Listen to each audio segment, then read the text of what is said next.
First, a little bit of history. We know that the first Sephardim arrived in the so-called Danubian principalities of Wallachia and Moldova around 1496. That is only 4 years after the expulsion from Spain and 1 year before the expulsion from Portugal.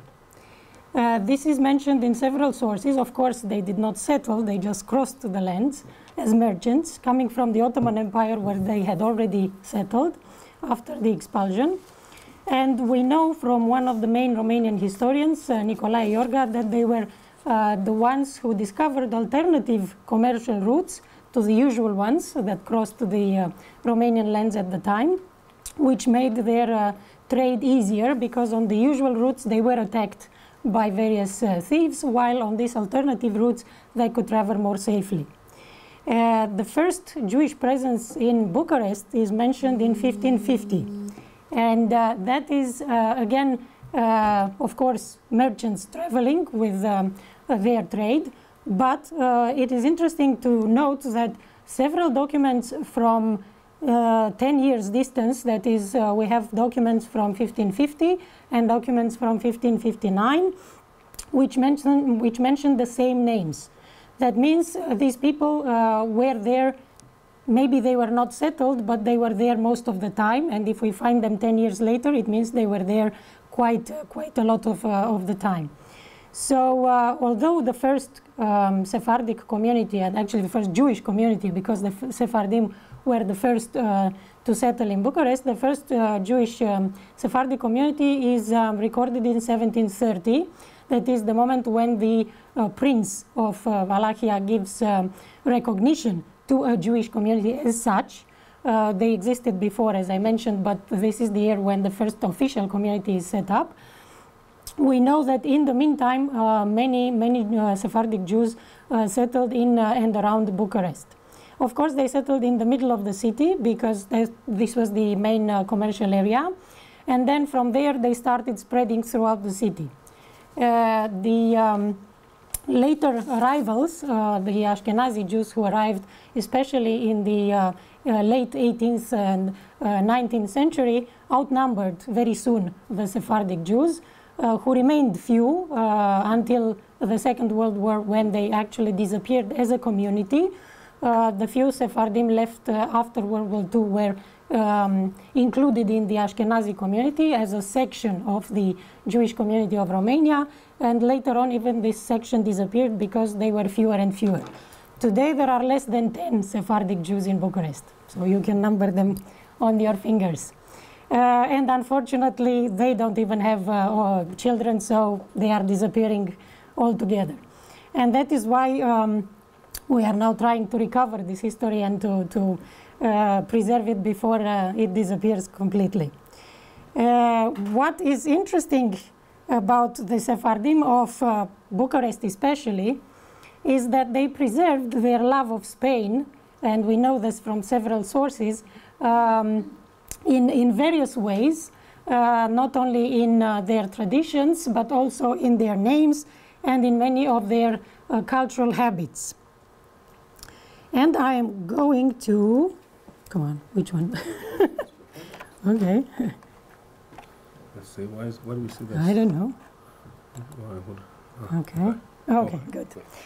Now, one of the best sources to understand this issue is a letter written by Haim Bejarano. Now, Haim Bejarano himself is an interesting character. He came from Bulgaria. He was born in Bulgaria, which was at the time part of the Ottoman Empire. And he settled in Bucharest, where he was rabbi of Bucharest, and he was the head of the boys' school, Sephardic boys' school in Bucharest for a long time. Afterwards, he was invited to become the chief rabbi locum tenens of Turkey, and he died as the chief rabbi of Turkey. So we shared him with the Ottoman Empire and then Turkey later on.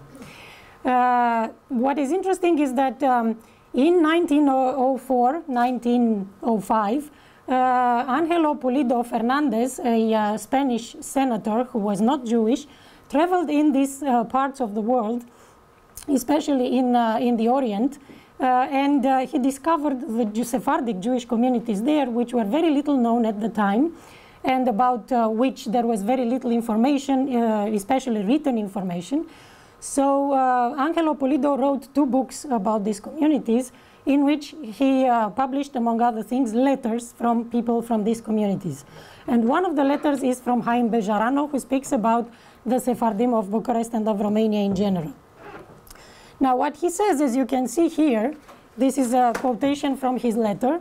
Unfortunately, the 2 books are not available in English. They were published in Spanish in 1904, 1905.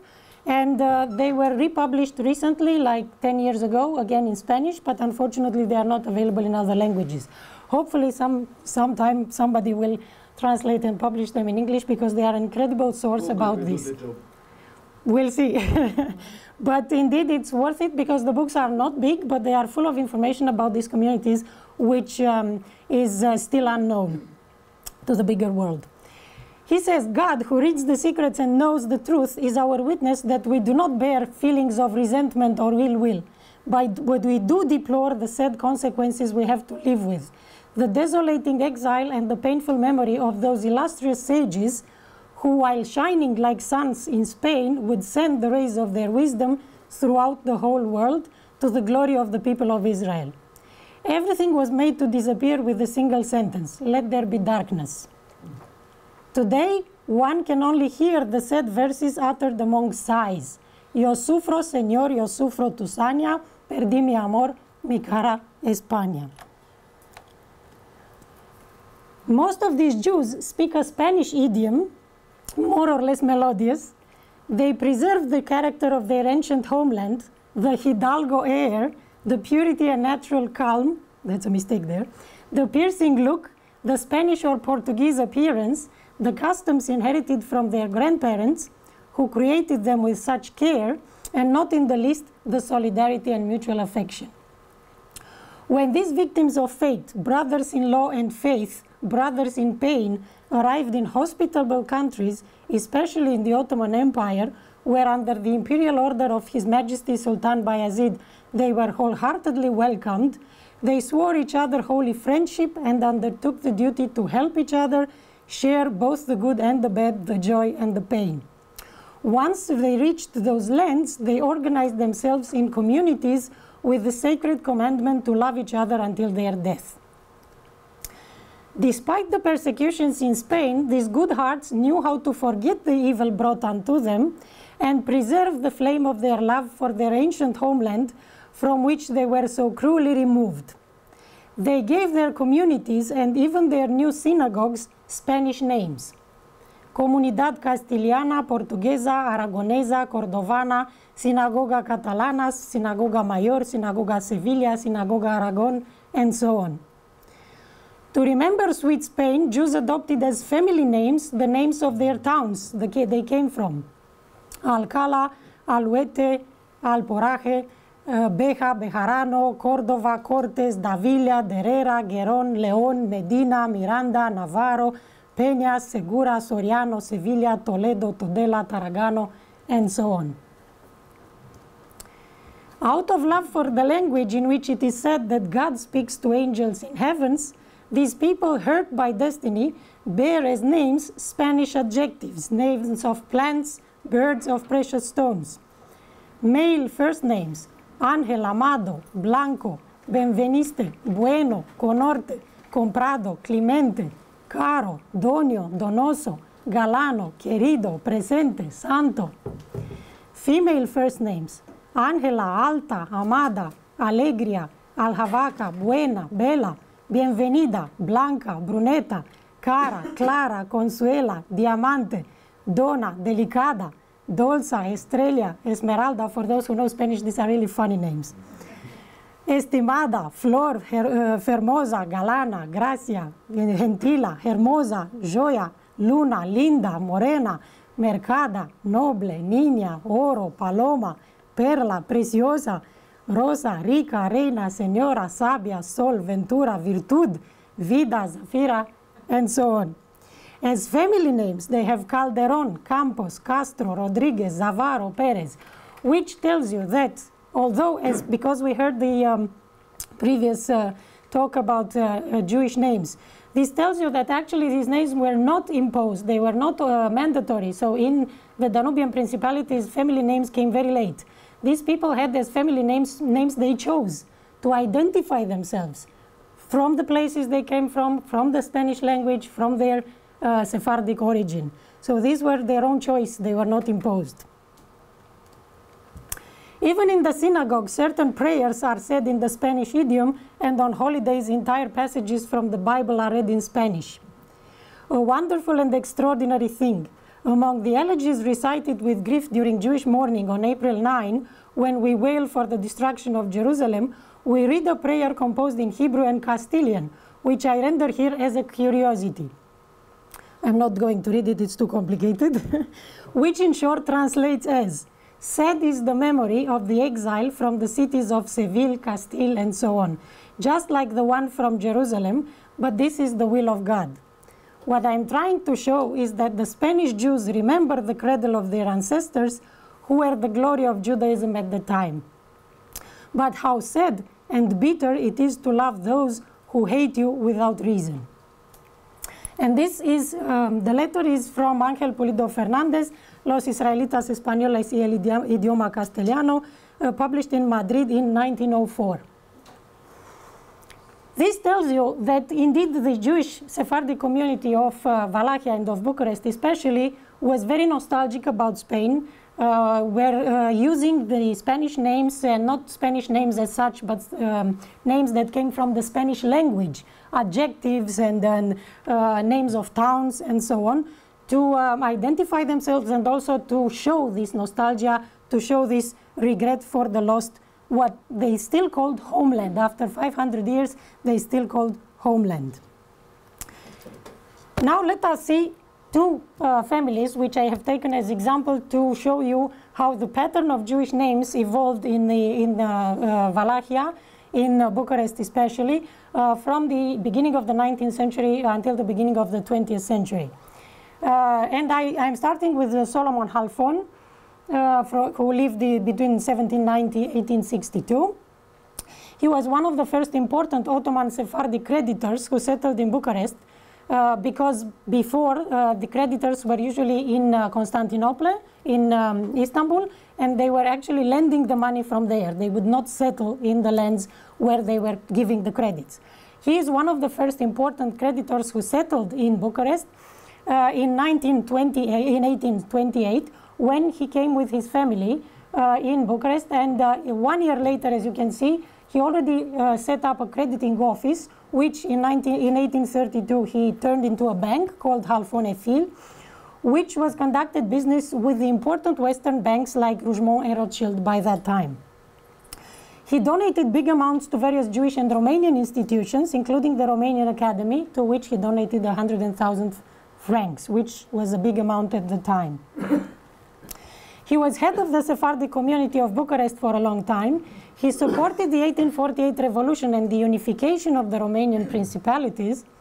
He was among the few merchants doing foreign trade in the first half of the 19th century, when this was still a very virgin ground. He obtained the right to administer Wallachia's customs during 1st of January 1839, 1st of January 1842. In recognition of his merits, in 1935, Prince Alexander II Giga granted him an official title that allowed him to own land, which was forbidden to Jews in general. Now, the first census we have from Bucharest, which is not a scholarly, a scientific census, but still it's the first one we have, which is more or less technically undertaken, and where we find the first credible information about the Jews, is from 1838. And in this census, we found on position 1154, we find Halfon Solomon, as you can see here, 51, merchant, moneylender, chief of the community. Actually, that chief means chief of the community. In Romanian, Sudit KK, that means Austro-Hungarian subject. Now, this is funny. He is coming from the Ottoman Empire. He is an Ottoman subject. And he registers in Romania, in Bucharest, he registers as an Austro-Hungarian subject. This is because the Romanian lands, the Romanian principalities at the time, were under the sovereignty of the Ottoman Empire. They were not part of the Ottoman Empire. They were paying taxes to the Ottoman Empire. As such, the Ottoman Empire did not have a representative office, an embassy, whatever we want to call it, a legation. They did not have a representative office in the Danubian lands, in Bucharest and in Iași, respectively, in Moldova. And therefore, these people, in order to get protection, they had to register with some consulate that had the possibility to offer protection. And these consulates were at the time the consulates of France, Austro-Hungary, England, and Germany. And most of them preferred the Austro-Hungarian protection. So they were Ottoman subjects, but they were registered as Austro-Hungarian residents in Bucharest. Now, what we see here is a very funny rendering of names. You can see, okay, Halfon Solomon, the name is correct, but then his wife is Bulisa. Bulisa is a name they use for people they don't know, names they don't know. If they didn't know the name of a woman, it was Bulisa, or as you can see later, Buhora. These were two names they were giving to women they did not know exactly the names of. So you see here, the wife is Bulisa, son is Lisie, 20, vaccinated, and then you have Avramasio Halfon, 3. He cannot be 3 if he has a wife of 23. So it's obvious that the figures are totally wrong. So in terms of a source, this is worthless as a source for accurate information about the people, the ages, and so on. But they are important because they give you the relations between the people. So when you see people in the same group, that means they are related, or they have some relation, either related as family relatives or related in some other way. So this is important as a source. It also gives you an idea about the number of children, even if the names are not correct and the dates are not correct, but it still gives you an idea. And I will show you the difference between this census, which is very inaccurate, and the accurate data we have from cemeteries and from other documents that we have from the Jewish community. So this is the official census, and we have here Halfon Solomon, wife and one son. This one is actually, Avramasio Halfon is actually his second son, older than the other one, but it's also his son. And the last two are servants, as you can see there. So this is how... Ashkenazi servants. Yeah, Ashkenazi servants, exactly. But this is how the census recorded them. The family and the servants, plus the horses. As you can see, he had 2 horses. Yes. So this is what was important to the authorities at the time. Now, this is the real family, the real information about the family. As you can see, he was born in Adrianople and he died in Bucharest. Now, Bulisa, we can identify Bulisa as Rahel, actually, because we know that the daughter who is Bulisa is actually Rahel. So if we go back, you see here Bulisa wife and Bulisa, where is it? Buhora wife, no, Buhora wife, Bulisa wife, and then, no, actually, yeah, actually you will see the name is recorded as Rachel in another source, which means Bulisa is probably Rachel. And therefore, we know that the daughter, which is Bulisa here, the wife, which is Bulisa here, is Rahel. So that means this is the connection between Bulisa and Rahel. So we can deduct from several documents because the source is not very accurate. Now, what we know is when they came, they had 3 children, as you can see here. Bulisa, Buhor, Michel, recorded in the previous document.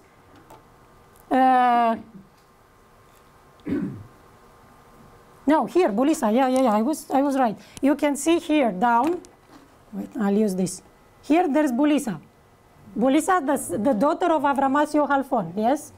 And if you go here, we know that Bulisa, the daughter of Abraham Halfon, is actually Rachel, because we have other sources where she is recorded as Rachel.